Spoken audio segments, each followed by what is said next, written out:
नमस्कार आप सभी को। बच्चों, पिछले वीडियो में हमने देखा था प्राकल्पना क्या है।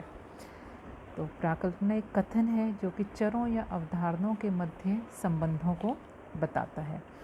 तो आज हम देखेंगे कि प्राकल्पना के निर्माण के मापदंड क्या है।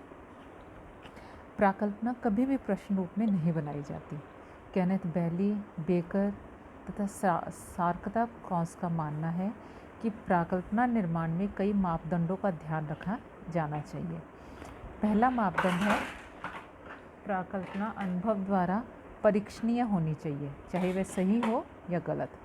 द्वितीय, वह सुस्पष्ट और सूक्ष्म होनी चाहिए। प्राकल्पना बहुत अधिक लंबी या बहुत बड़ी नहीं बनानी चाहिए। तीसरा, प्राकल्पना के कथन विरोधाभासी नहीं होने चाहिए।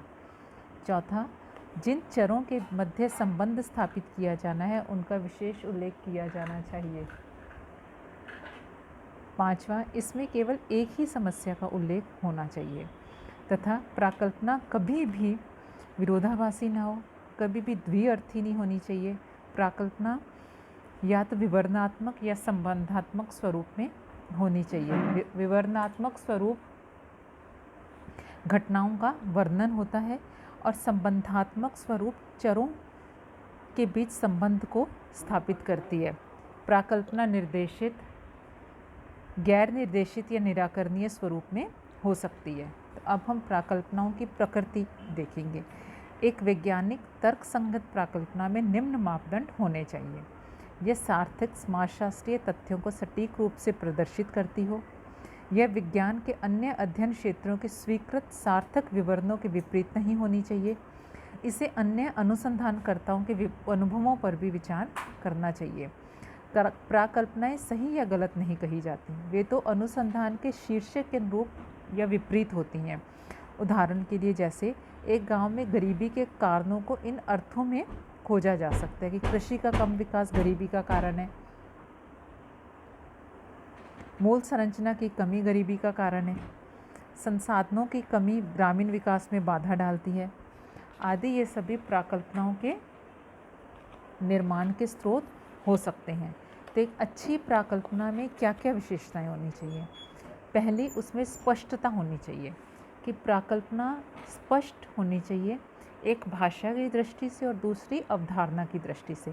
प्राकल्पना में प्रयुक्त शब्द और उनके कार्य तथा विचार स्पष्ट और भ्रमरहित होने चाहिए। जहाँ संभव हो विशिष्ट शब्दों की परिभाषा और व्याख्या भी दी जानी चाहिए। दूसरा, प्रयोग सिद्धता। प्राकल्पनाओं में इस प्रकार की अवधारणाओं का उपयोग होना चाहिए जिनकी सत्यता की जांच वास्तविक तथ्यों के आधार पर की जा सके। प्राकल्पना में किसी नैतिकता अथवा आदर्श को प्रस्तुत करने का प्रयत्न नहीं करना चाहिए, अर्थात उसमें अच्छे और बुरे शब्दों का प्रयोग नहीं किया जाना चाहिए। थर्ड, विशिष्टता। प्राकल्पना को अध्ययन विषय के किसी विशिष्ट पहलू से संबंधित होना चाहिए। सामान्य शब्दों में व्यक्त की गई प्राकल्पना का परीक्षण करना कठिन होता है एवं उसका क्षेत्र भी विस्तृत एवं अनिश्चित होता है। ऐसी प्राकल्पनाएं तथ्य संकलन की दृष्टि से अनुपयोगी होती हैं। अतः ये आवश्यक है कि उपयोगी अध्ययन के लिए हम विशिष्ट और छोटी छोटी प्राकल्पनाएं बनाएं जो हमें तथ्यों के संकलन में शोध को व्यवस्थित करने में एवं निष्कर्ष निकालने में सहायता प्रदान करें। नेक्स्ट, उपलब्ध प्रविधियों से संबद्ध होनी चाहिए। प्राकल्पना का निर्माण करते समय इस बात का ध्यान रखना चाहिए कि उनकी सत्यता की परख उपलब्ध प्रविधियों के द्वारा हो सके। इसके लिए यह भी आवश्यक है कि अनुसंधानकर्ता को उपलब्ध प्रविधियों की जानकारी हो। ऐसी प्राकल्पनाएं अनुसंधान की दृष्टि से व्यर्थ मानी जाती हैं जिनके परीक्षण के लिए हमारे पास प्रविधियां उपलब्ध ना हो। तो अतः हम कह सकते हैं कि प्राकल्पनाएं प्रचलित प्रविधियों की पहुंच में हो, किंतु इसका यह तात्पर्य नहीं कि हम प्राकल्पनाओं की जांच के लिए नवीन प्रविधियों का निर्माण नहीं कर सकते। वर्तमान में विभिन्न समस्याओं एवं प्राकल्पनाओं के अध्ययन हेतु वैज्ञानिकों ने अनेक प्रविधियों को जन्म दिया है। नेक्स्ट है सिद्धांत समूह से संबंधित। गुड एवं हार्ट के अनुसार सामाजिक अनुसंधान के विद्यार्थी ऐसी प्राकल्पना का निर्माण नहीं कर सकते जो किसी सिद्धांत से संबद्ध न हो। सामान्यतः वे ऐसे विषय का चयन करते हैं जो उन्हें रुचिकर और आकर्षक प्रतीत होता है। वे इस बात का ध्यान नहीं रखते कि उनका अनुसंधान कार्य पूर्व प्रचलित किसी सिद्धांत को गलत प्रमाणित करने एवं उसकी पुष्टि करने या उसे संशोधित करने में सहायक होगा या नहीं। तो प्राकल्पना और सिद्धांत एक दूसरे पर निर्भर होते हैं और प्राकल्पना निर्माण में सिद्धांतों के संदर्भ में ही करना चाहिए, अर्थात प्राकल्पना निर्माण के समय सिद्धांतों का भी ध्यान में रखना चाहिए। नेक्स्ट, सरलता। एक उत्तम प्राकल्पना में सरलता का गुण होना चाहिए। इसका तात्पर्य है कि उसमें अनावश्यक रूप से अधिक कारकों को स्थान नहीं देना चाहिए। ना तो प्राकल्पना अधिक जटिल हो और ना ही ऐसी हो कि उसका परीक्षण ना किया जा सके। अर्थात प्राकल्पना निर्माण में ऐसे शब्दों या अवधारणाओं का प्रयोग करना चाहिए जो स्पष्ट हों, जिनका परीक्षण हो सके, ना कि ऐसी हों कि जो परीक्षण करने में हमें कठिनाई आए।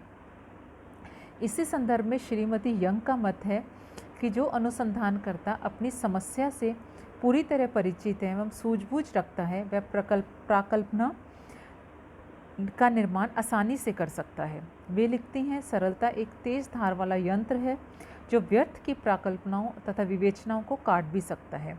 अतः इसे विलियम ओकम का उस्तरा कहा गया। सरलता का यह अर्थ नहीं कि प्राकल्पनाएं सामान्य जन के लिए भी बोधगम्य हों। प्राकल्पनाओं के प्रकार। गुड एवं हार्ट ने 3 प्रकार की प्राकल्पनाओं का उल्लेख किया है। अनुभवात्मक समानताओं से संबंधित, जटिल आदर्श प्रारूपों से संबंधित और विश्लेषणात्मक चरों से संबंधित। इसके अलावा भी प्राकल्पनाएं हैं सकारात्मक कथनों से संबंधित, नकारात्मक कथनों से संबंधित, कामचलाऊ प्राकल्पना।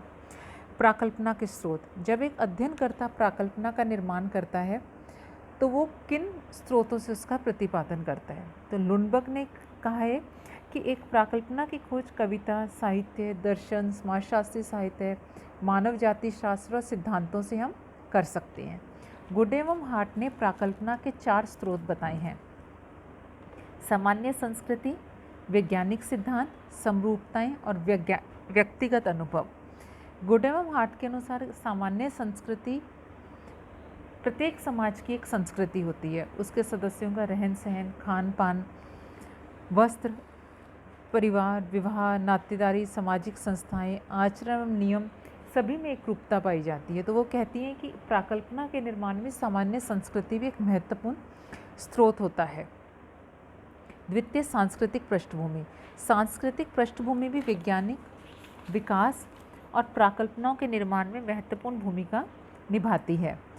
एक देश की सांस्कृतिक पृष्ठभूमि इस प्रकार के वातावरण को जन्म देती है जो विज्ञान के उद्भव और विकास को प्रोत्साहित या हतोत्साहित करते हैं। आधुनिक भौतिक विज्ञानों का विकास और स्वयं समाजशास्त्र का विकास पश्चिमी देशों और अमेरिका में ही क्यों हुआ? क्योंकि वहाँ की सांस्कृतिक पृष्ठभूमि और मूल्यों ने इसे प्रेरित किया। तो हम जब एक प्राकल्पना का निर्माण करते हैं तो हम सांस्कृतिक पृष्ठभूमि के आधार पर भी कर सकते हैं। इसी तरह लोक विश्वास है, सामाजिक परिवर्तन है, व्यक्तिगत अनुभव है, अनुसंधान एवं साहित्य हैं, इनके द्वारा भी हम प्राकल्पना का निर्माण कर सकते हैं। धन्यवाद।